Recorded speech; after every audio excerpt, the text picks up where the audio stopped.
Друзья, всем огромнейший привет! Сегодня я вам расскажу о том, как нас с вами обманывают недобросовестные продавцы кроликов, а также расскажу, как попытаться не попасться на ихную удочку. Я собрал для вас 5 таких обманов, на которые сам же и попадался. Поэтому смотрите это видео внимательно, чтобы не стать следующим обманутым покупателем. Погнали! На пятом месте обман о происхождении кролика, а точнее откуда он.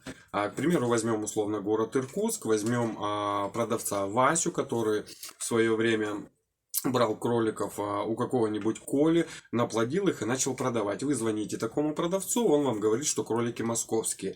Вы: о, ничего себе, хорошо, поедем, надо брать. Вот, во-первых, цена на таких кроликов может быть немножко дороже, потому что продавец потратился на доставку, заморочился, да, но это не столь важно. Вы приезжаете, берете этого кролика и уезжаете домой. Вы довольны, у вас кролик с Москвы, грубо говоря, да, потомственный москвич почти. Вот, и тут встает вопрос, вам нужно к нему подобрать пару. Если вы взяли самку, вам нужен самец, если вы взяли самца, вам нужна самка. Соответственно, вы начинаете опять искать к нему пару. Вы находите продавца Колю, берете у него пару, там самку, например, да, и у вас уже готовая пара. Вы начинаете спаривать, и тут у вас начинаются проблемы. То кролики не растут, то кролики постоянно болеют, то еще с ними что-то не так. У вас стоит вопрос, что вы делаете не так, да, почему так, вот у всех нормально, вот у меня ненормально, и начинаете разочаровываться в кролиководстве в принципе, да, ну а на самом деле все банально и просто. Вы купили у Васи и того же самого, только через какой-то акрол, да, через какой-то 2, 3, 4 акрола до него купили у Коли. То есть, одним словом, вы купили близко родственных кроликов, либо брата, либо сестру, и вы их скрестили, ну и, соответственно, получили результат. Вот в этом заключается опасность данного обмана, потому что близко родственных скрещиваний в принципе быть не должно. Как пробовать избежать такой обман, да? Ну, в принципе, все остается на совести продавца, на его честности. Если он не захочет портить себе репутацию, конечно, он так поступать не будет. Но с вашей стороны можно предпринять некоторые меры, узнать о продавце побольше, да, какой он из себя, да, все нюансы. А что касается кролика, да, если продавец вам говорит, что он привозной с какого-нибудь другого города, как я уже сказал, например, с Москвы, спросите, у кого он брал этого кролика в Москве, наведите справки, если есть такая возможность, что он вам говорит с Москвы, называет там имена, там фамилию, кого он брал. Сейчас соцсети, сейчас не каменный век, можно списаться с тем человеком, продавал он ему, не продавал, ну, как вариант, да, чтобы побольше узнать о кролике, действительно ли он оттуда. Если вам продавец говорит, да, где-то вот там с Москвы, не знаю, не помню, когда, чего, куда там брал, то стоит насторожиться, да, такого ответа и не бросаться в омут с головой, покупать этого кролика, что якобы он с Москвы, поискать, возможно, где-то вы найдете результат, ну, либо кролика получше. На четвертом месте нашего топчика продажа близкородственных кроликов. Смотрите, как это происходит. Вы звоните продавцу и говорите им: я хочу подобрать у вас пару кроликов, самец и самка, да. А продавец говорит: я схожу на хозяйство, там посмотрю, если у меня что-то есть, я вам перезвоню. Соответственно, как поступает добросовестный продавец, да, он идет, смотрит, если у него ничего нету, то он, соответственно, вам звонит, говорит: ну, вот, к сожалению, у меня нету. Как поступает нехороший продавец? Он идет также на свое хозяйство, смотрит, видит, что у него нечего вам предложить, а продать-то хочется, денежки-то, как говорится, тоже хочется. И как он поступает? Берет кроликов с одного гнезда. То есть и самца, и самку от одного папы и от одного мамы. Звонит вам и говорит: да, у меня вот есть пара кроликов, и самец, и самка, не родственники. Вы: ну, нормально, сейчас приедем и купим. Приезжаете и покупаете. А на самом деле покупаете кого? Брата и сестру. Соответственно, опять же, возвращаемся к обману номер 5. Скрещивание близких родственников, братьев, сестер. Вот, ну и, соответственно, опять разочарование в кролиководстве. Опять у вас что-то не так. Кролики больные, кролики хромые и так далее и тому подобное. Опять же, избежать такого обмана, ну, тоже крайне сложно. Это все зависит от самого продавца, от совести продавца, о репутации. Захочет он портить свою репутацию таким нехорошим поступком или не захочет. Вот, ну, попробовать, конечно, можно. Мой совет, да, не покупать кроликов, если вы не уверены в продавце, покупать у него несколько кроликов. Купите одного, возьмите в другом месте другого кролика. Как минимум, совсем уж близко родственной связи вы избежите, да. Ну, возможно, там и дальние родственники. Видите, у нас в Иркутске никто это не отслеживает. Кто брат, кто сват, кто родственник кому. Вот, а это очень-очень плохо, потому что это все переплетается, вот этот комок, он все крутится, крутится, сворачивается, и все, и все кролики переплелись. Это нужно отслеживать, да, этим нужно заниматься, ну, никто не занимается. Я купил он там у Васи, ну, а у кого он взял, ну, бог его знает, да. Вот, ну, как вариант, как я уже сказал, не покупать несколько кроликов в одном хозяйстве. Ну, это мое мнение, потому что мы уже накололись на такую ошибку. Мы покупали 3 самок у одного хозяина, и она утверждала, что они абсолютно разные, но когда они приехали, мы опять же задали вопрос, что как там, что там с датами рождения, у кого брали, у кого покупали, выяснилось, что 2 самки из 3, они кровные сестры. Вот такой вот обман, вот на такой вот обман, да, мы тоже попались. На 3-м месте продажа нечистопородных кроликов. Как это происходит? Ну, в принципе, из названия все понятно, да, выдают чистую породу, но на самом деле эти кролики помесные. Вот этот кролик, да, казалось бы, на первый взгляд, чистокровный строкач, да, однотонный черный, но на самом деле это помесь. И человек, который новичок в этом деле, да, он как бы никогда не догадается, что это помесь. Это белый великан и строкач. У нас не было самки, и мы подсадили под строкача белого великана. Вот он результат, практически ничем не отличается. Но я его, естественно, продавать не буду, потому что репутация мне дороже денег.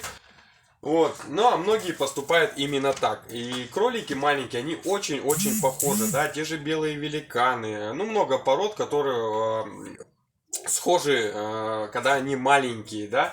И все мы хотим сэкономить, все мы хотим купить поменьше, потому что они стоят дешевле. Ну и в этом кроется вся опасность, да, и на этом и наживаются недобросовестные продавцы. Ну а потом, когда у вас... Ты куда? Ну а потом, когда у вас вырастает в 2-3 месяца, когда формируются все характеристики той породы, которую вы захотели себе приобрести, вы понимаете, что вас наглым образом обманули. Также опять скажу, что все остается на совести продавца, да.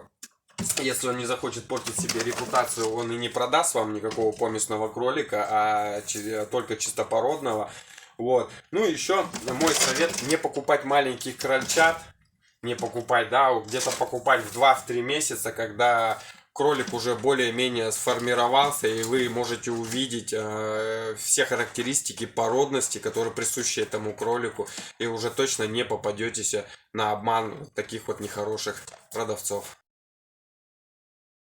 На 2-м месте нашего топа обманов недобросовестных продавцов это продажа больных залеченных кроликов. Ну, тут, в принципе, все очень просто. У продавца кролик начинает болеть, неважно в каком возрасте, он его залечивает, прокалывает, пропаивает и отправляет на продажу. Вы, ничего не подозревая, покупаете этого кролика. Через какое-то время из-за стресса, из-за переезда у него начинает все всплывать. Соответственно, у вас паника, опять разочарование в кролиководстве. Вы думаете, что вы делаете что-то не так, но на самом деле все очень просто. Вам просто продали больного кролика.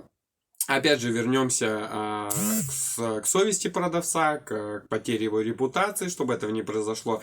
Добросовестный продавец никогда так не поступит. Ну, а что от вас зависит?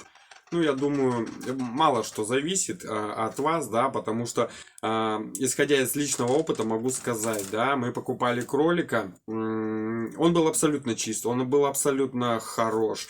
И носики, и лапки, все было идеально. Мы его привезли, посадили в клетку, на утро я его пошел кормить, а там бац, сопли уже с кровью. То есть на следующий день, да, плюс то, что он перенес стресс, эта дорога, да, там 50 километров, по-моему, мы его забирали, и в итоге получается все. Я позвонил продавцу, предъявил претензию, естественно. Если бы это всплыло там через месяц, да, винить продавца как бы смысла нет, он бы стал бы отпираться, сказать, что это у вас там что-то в хозяйстве, а так это получилось на следующий день, да.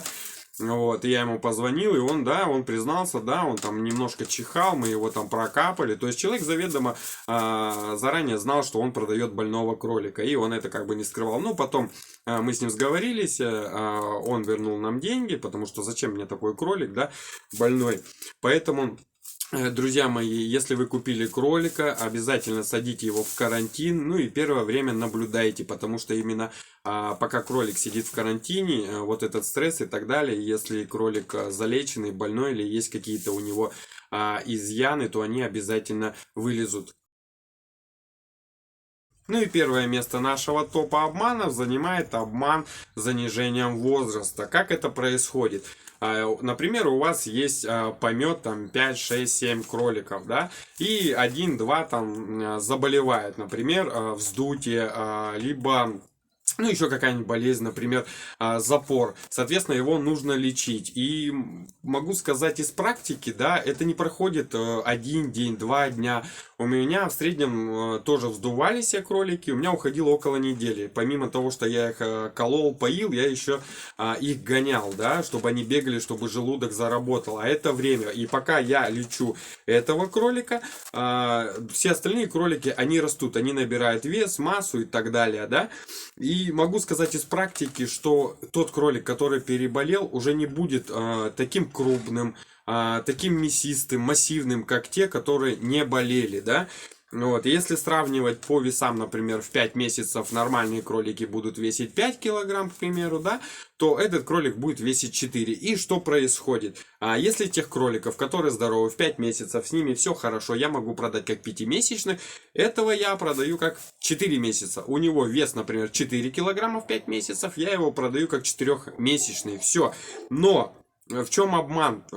Помимо того, что я занизил возраст, вы просто не получите от этого кролика то, что должны получить. Если вы там в полгода должны получить, к примеру, 6 килограмм, то от этого переболевшего кролика, да, заниженного возраста, вы не получите такого результата. Это я вам могу смело сказать из собственной практики. У меня вот он, кстати, вот этот вот баран, он в детстве переболел, но я его оставил, ему сейчас 5 месяцев, ну, сами можете видеть, он весит, 4 килограмма потолок. Но я его также продавать не буду. Я его в ближайшее время уберу.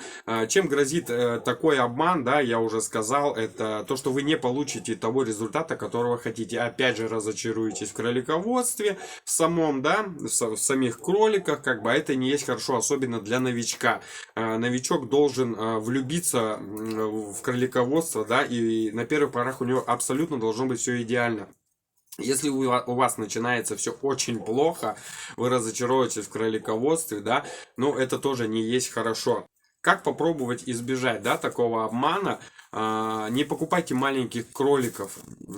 Покупайте, почему сейчас объясню. Покупайте кроликов от 3 там, до 4-5 месяцев. Почему? Потому что если кролику на самом деле будет, например, 4 месяца, а продавец скажет, что ему 3 месяца, а кролик-то уже линяет, у кроликов 3 месяца линьки не будет. То есть здесь вы уже можете ориентироваться, что да, линька начинается там ближе к 4 месяцам, от 3,5, да, а продавец вам говорит, например, он весит около 3 килограмм, продавец говорит, да ему там 3 месяца, да, а у него уже линька, такого в принципе быть не может. Соответственно, здесь вы уже ориентируете, да, что где-то что-то не так. Если линька у него начинается там к 4 месяцам, да, и чуть выше, то он не может быть 3-месячным. Ну, а на этом, пожалуй, наш топчик-то и заканчивается. Так что берегите, друзья, свое здоровье, учитесь на чужих ошибках, чтобы не совершать свои ошибки. И все будет круто. Пока-пока.